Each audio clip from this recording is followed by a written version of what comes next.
한국만큼만 합시다. 작은 차이가 큰 차이를 만듭니다. SNS에서 한 여기자의 글이 화제가 되고 있는데요. 대체 무슨 일이 벌어지고 있는 걸까요? 오늘은 프랑스에서 보내온 사연을 읽어드릴게요. 안녕하세요.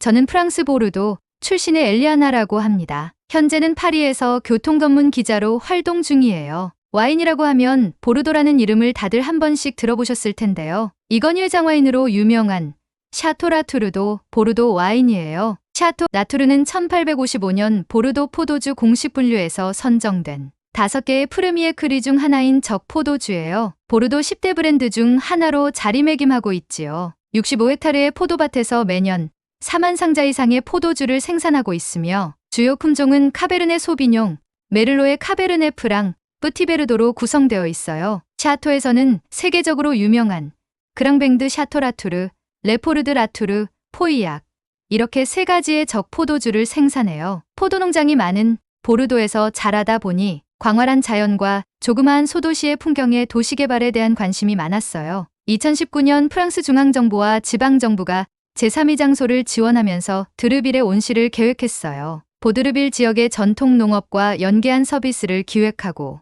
이를 통해 산업화와 도시화로 사라져가던 공동체 문화를 회복하려는 취지로 조성되었는데 그걸 보고는 도시사회학과에 지원했지요. 도시사회학을 배우며 큰 취지의 도시개발만이 도시를 좋게 하는 것이 아니라는 것을 깨달았어요. 그래서 제가 관심을 가지게 된 것은 교통 분야였어요. 교통이 좋아야 인프라가 형성이 되고 또 사람들이 편하게 오갈 수 있으니까요. 이것저것 찾아보고 분석하고 하던 중 사람들의 가장 가까운 곳에서 도움을 주어야겠다는 생각이 들어 기자에 지원하게 되었고 현재는 교통 전문 기자로서 활발하게 활동하고 있답니다. 얼마 전 프랑스가 2024년 올림픽 개최지가 되어 환경, 교통 등 여러 가지 분야에서 논의가 있었는데요. 사실 파리는 올림픽을 앞둔 시점에서 교통 인프라 개선이 시급한 상황이었고 교통 전문 기자로서 다가오는 2024 파리 올림픽을 맞아 세계 각국의 대중교통 현황을 조사하게 되었습니다. 처음에는 가까운 유럽을 시작으로 영국이나 독일 등의 사례들부터 알아보기 시작했는데요.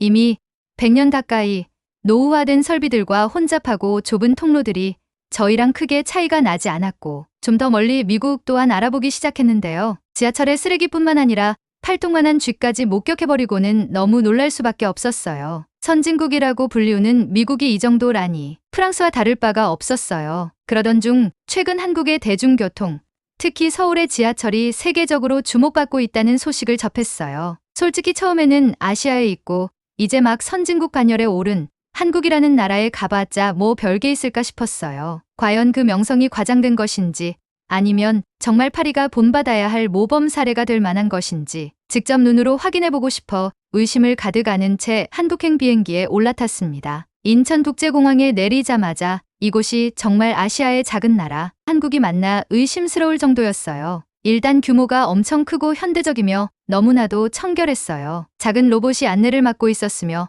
마치 미래의 도시에 도착한 것 같은 느낌이 들더라고요. 한국에 도착한 첫날 저를 도와줄 통역사이자 안내인인 은희를 만났습니다. 은희는 학생 시절 교환학생으로 만난 친구예요. 그녀는 밝고 활기찬 성격으로 저를 환영해 주었고 덕분에 한국에 대한 첫 인상은 매우 좋았습니다. 은희와 함께 서울의 여러 곳을 둘러보며 한국의 대중교통 시스템을 체험하게 되었습니다. 공항철도에 몸을 실은 순간 깔끔하고 청결함에 놀랐습니다. 파리의 공항철도는 비좁고 낡은 칸에 쓰레기도 종종 보이고 더러운데 서울의 공항철도는 좌석도 쾌적했고 깔끔하고 청결하게 유지되어 있더라고요. 첨단 공기정화 시스템 덕분이라는데 파리 지하철에선 도무지 기대할 수 없는 쾌적함이었습니다. 그 뭐길 잘했구나 하는 생각이 들었습니다. 여기라면 무언가 해법을 찾아낼 수 있을 것 같았습니다. 지정석이라 편하고 캐리어를 보관할 수 있는 공간도 따로 마련되어 있는 세심한 구조로 짜여져 있었어요. 와이파이가 무료로 제공되고 노트북이나 음료 등을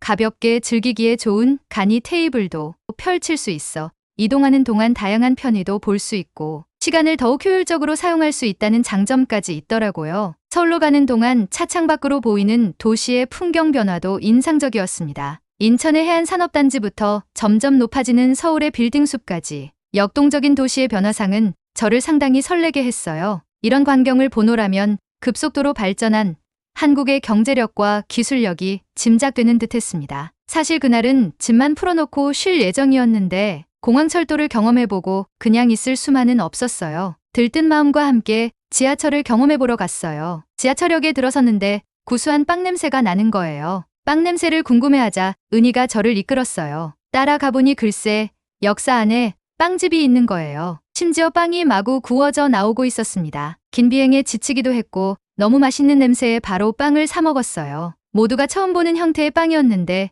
가장 맛있어 보이는 소세지 빵이라는 것을 골랐어요. 빵 안에 소세지, 콘옥수수 마요네즈와 케찹이 어우러져서 굉장히 맛있더라고요. 이런 빵이 있었다니. 여태까지 먹었던 바게트, 치아바타 등의 빵과는 너무나도 달랐어요. 짭조름한 게 별미더라고요. 프랑스에 돌아갈 때 몇 개 사가야겠다는 생각까지 들었어요. 은희 말로는 한국은 빵을 간식으로 먹는 경우가 많아 이렇게 여러 가지 토핑이 들어간 빵들이 많다고 하더라고요. 빵도 정말 맛있었지만 역사 안에 빵집이 있다는 것이 새롭고 신기했어요. 그 밖에 옷가게, 화장품 가게도 보이고 사람들이 많이 몰려있는 곳이 있었는데 떡볶이와 오뎅, 김밥을 팔고 있더라고요. 밥 챙겨 먹기 힘든 출퇴근 시간에 역에서 간단하게 해결하는 것도 좋겠다는 생각이 들었어요. 미국도 프랑스도 전철 노선도가 복잡하여 익숙하지 않은 사람이라면 타는 게 쉽지 않았는데요. 한국은 지하철 노선마다 색색깔로 표시가 되어 있어 목적지를 어렵지 않게 찾을 수 있었어요. 뿐만 아니라 눈에 띄도록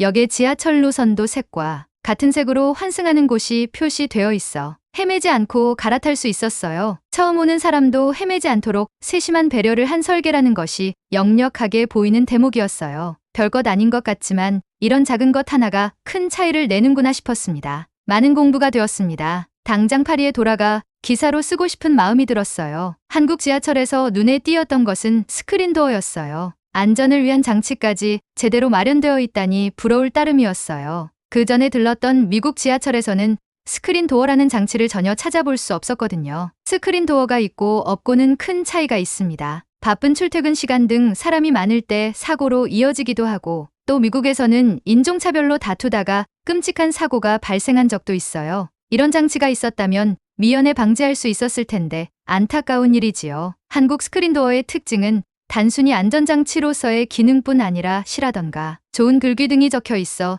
문화적인 공간으로서도 사용되고 있더라고요. 정말 깨알같은 아이디어들이 모여 큰 차이를 내고 있었어요. 역사 내 플랫폼에는 철도 노선도와 열차 운행 정보, 그리고 안전 수칙뿐 아니라 열차가 어느 정도 지점까지 왔는지 그림으로 표시해주고 있더라고요. 뿐만 아니라 열차를 기다리는 동안 심심하지 않도록 짤막한 영상이나 애니메이션 등을 띄우고 있었습니다. 다른 것도 그렇지만 이렇게 세세한 부분까지 신경 쓰고 시민과 어우러지려고 했다니 정말 본받을만 했어요. 프랑스에서는 기차가 언제 오는지 알려주지도 않고 타는 플랫폼이 다른 경우도 있어 불편함이 이만저만이 아니에요. 플랫폼에 조성된 작은 도서관, 책을 모티브로 한 조형물과 벽화까지 공공, 독서 문화를 활성화하려는 서울시의 노력 또한 지하철에서도 고스란히 묻어나더라고요. 지하철을 이용하면서 쉽게 책을 반납할 수 있는 장치까지 마련해두어 그야말로 시민의 편의성에 중점을 두고 있었어요. 파리에서도 도서관이 발달했지만 이렇게 역사 내에 접목한 건 흔치 않은 광경이었어요. 역사에서 나오려는데 역사 한켠에서 노랫소리가 들렸어요. 소리를 따라간 곳에는 버스킹이 한창이더라고요. 많은 사람이 모여 노래를 즐기고 있었어요. 역사 안에 무대 등이 마련되어 있어 지하철을 교통수단뿐 아니라 시민의 쉴 공간으로도 활용하고 있더라고요. 이렇듯 서울 지하철은 도시의 얼굴이자 혼이라는 생각이 들었어요. 최첨단 기술로 편리함을 더하면서도 인간미를 잃지 않으려는 노력, 세계 어디에 내놓아도 자랑할 만한 수준이었습니다. 반면 파리 지하철은 아직 갈 길이 멀다는 자각이 스쳐 지나갔어요. 서울의 지하철을 종횡무진 누비며 깨달은 건 그것이 단순한 교통수단을 넘어선 복합 문화공간이라는 거예요. 1호선부터 9호선까지 누구나 자유롭게 즐길 수 있는 예술 공간이자 시민들의 일상이 응축된 도시 속 도시랄까요? 세계 어디에서도 찾아보기 힘든 서울만의 매력이 아닐 수 없습니다. 그에 비해 파리 지하철은 여전히 삭막하고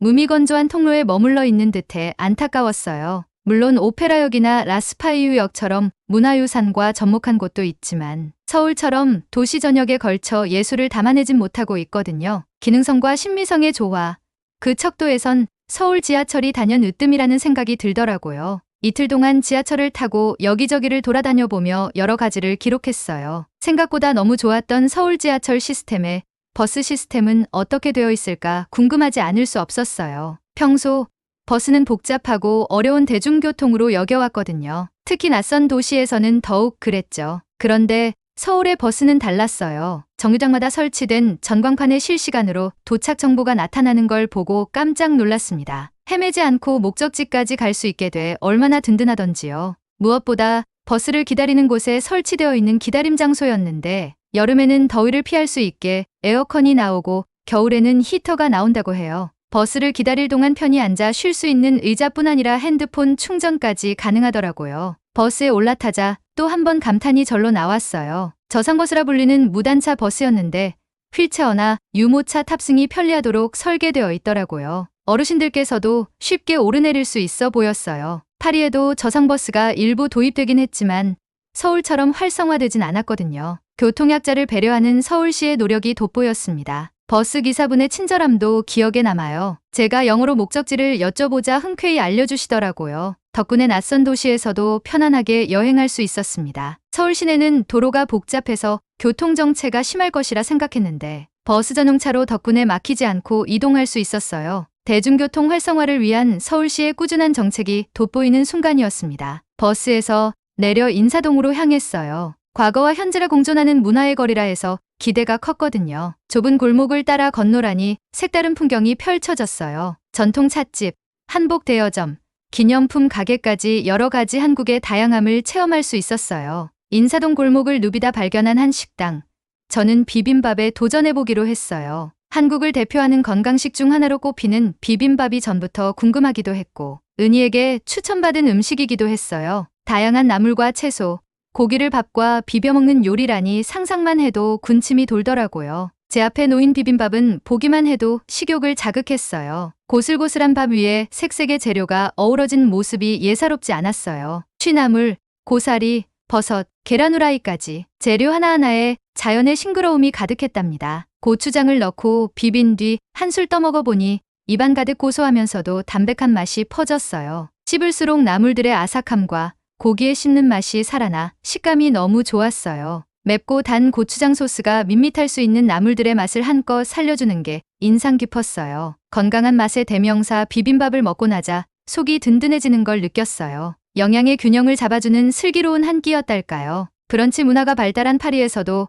건강식에 대한 관심이 높아지는 추세인데 비빔밥 같은 메뉴는 분명 인기 있을 거라는 생각이 들었답니다. 저는 인사동에서의 식사를 통해 한국인들의 지혜를 엿볼 수 있었어요. 좁은 땅에서 기른 제철 재료들을 넉넉하게 활용하는 비결 말이에요. 자연과 더불어 살아가려는 마음, 건강한 밥상을 추구하는 정신, 비빔밥 한 그릇에 담긴 한국인들의 삶의 철학이 느껴졌어요. 돌이켜보면 서울에서의 하루는 깨달음의 연속이었네요. 지하철과 버스로 누빈 도시 풍경, 전통과 현대의 조화를 느낄 수 있던 인사동, 그리고 정성스런 비빔밥까지. 파리에 돌아가서도 서울의 매력을 잊지 못할 것 같아요. 교통 전문 기자로서 그간 파리 교통 시스템의 문제점을 지적해왔던 터라 이번 서울행은 제게는 신선한 자극이 되었습니다. 파리의 교통이 나아질 수 있는 실마리를 서울에서 찾은 셈이죠. 귀국 후 저는 곧바로 기사를 써내기 시작했어요. 먼저 서울의 대중교통이 얼마나 편리하고 효율적인지를 생생하게 전달하려 애썼습니다. 먼저 공항철도부터 살펴봤어요. 파리의 공항철도가 얼마나 불편하고 비효율적인지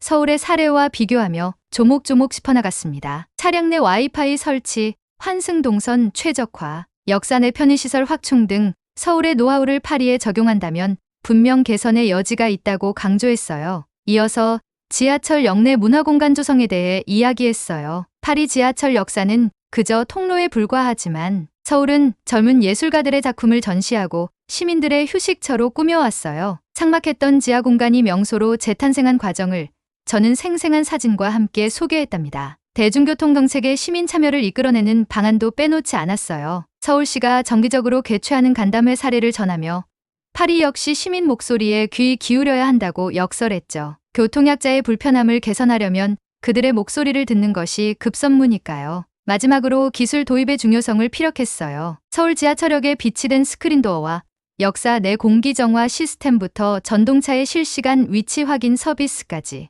끊임없이 혁신을 도모하는 서울교통공사의 면모를 소개하며 파리 역시 미래의 지향적 자세가 필요함을 강조했습니다. 이 기사를 통해 한 가지 제안을 하고 싶었어요. 서울의 교통 시스템을 벤치마킹하자는 거였죠. 파리시 교통국과 서울교통공사의 협력, 전문가 간 교류 등을 통해 서울의 노하우를 배울 수 있으리라 확신했어요. 파리의 밝은 미래를 위해서라도 서울의 경험을 귀담아 들어야 한다고 호소했습니다. 이 기사는 파리의 주요 일간지에 실렸고 시민들 사이에서 큰 반향을 불러일으켰어요. SNS에는 제 기사를 공유하며 서울의 교통 시스템을 부러워하는 목소리가 넘쳐났죠. 시교통국에서도 제 제언에 귀를 기울이는 분위기더라고요. 머지않아 파리의 대중교통에도 긍정적 변화의 바람이 불 것만 같아요. 저는 서울에서 받은 영감을 자양분 삼아 오늘도 파리의 더 나은 내일을 위해 고민하고 있답니다. 뜻밖의 한국행은 저에게 많은 영감을 주었어요. 도시를 가꾸고 가치를 더하는 서울의 노력을 본받아 파리의 도시 경쟁력도 높여 나가고 싶습니다. 언젠가 서울의 친구들을 파리로 초대해 제가 사랑하는 도시의 멋과 맛을 선보일 날을 꿈꿔봅니다. 구독자님들께서는 어떻게 들으셨을지 궁금하네요. 오늘 이야기가 좋으셨다면 구독과 좋아요 눌러주시고 주변 분들에게 공유해주세요. 사연자분께 응원과 격려의 말을 댓글로 남겨주세요. 감동 스위치는 여러분의 마음들을 모아 사연자분에게 전달해드리고 있습니다. 감동적이거나 재미있는 실제 사연들을 제보받고 있으니 소개해주고 싶은 사연이 있으시면 위에 메일로 제보해 주시기 바랍니다. 오늘도 여러분의 하루의 작은 즐거움이 되었기를 바라며 더 좋은 영상으로 찾아뵙겠습니다. 감사합니다.